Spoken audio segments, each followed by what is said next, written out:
پہنچے تو ملتان کے عوام نے مطالبہ کیا تھا کہ گو سلیکٹڈ. ہم سائیوال پہنچے تو رات 12 بجے پہنچے، مگر وہاں کے عوام نے بھی رات کے اندھیروں میں نعرہ لگایا تھا کہ گو سلیکٹڈ. کل ہم لاہور میں تھے اور پورا لاہور گونج اٹھا، ایک ہی نعرہ تھا کہ گو سلیکٹڈ. آج ہم آپ کے پاس گجرات پہنچے ہیں. گجرات کے عوام نے مطالبہ کیا ہے کہ گو سلیکٹڈ. یہ اب پورا قوم کا نعرہ بن چکا ہے. عدم اعتماد کا فیصلہ سندھ نے دے دیا، وسیم نے دے دیا، پنجاب نے دے دیا.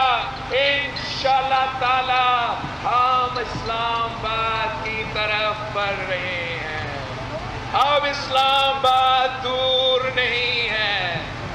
وزیر اعظم، آپ کے پاس 24 آورز ہے، استعفا دو،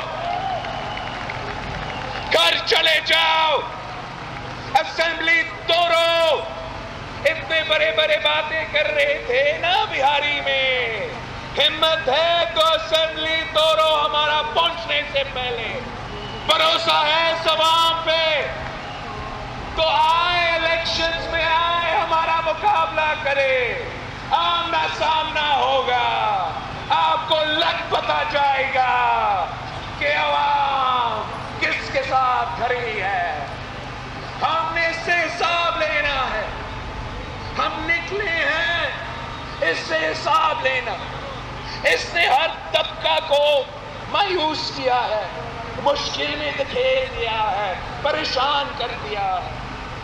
جھوٹ بولا آپ سے، ہر نعرہ دھوکہ نکلا، ہر وعدہ دھوکہ نکلا، ہر بات پہ یو ٹرن لیا، اور آج تک اس قوم سے جھوٹ بول رہا ہے.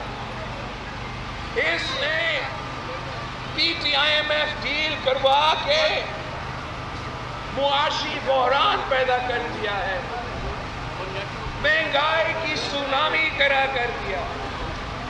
عام آدمی اس مہنگائی کی سونامی میں ڈوب رہے ہیں. اس کی P T I M F deal کی وجہ سے، اس کی نالائکی کی وجہ سے، اس کی نااہلی کی وجہ سے آپ ان کے اس نالائکی کے بوجھ آپ اٹھا رہے ہو. گجرات کے عوام اٹھا رہے ہیں، اپنے بجلی کی بل کی صورت میں، اپنی پیٹرول کی بل کی صورت میں، اپنے راشنز کے کھانے پینے کی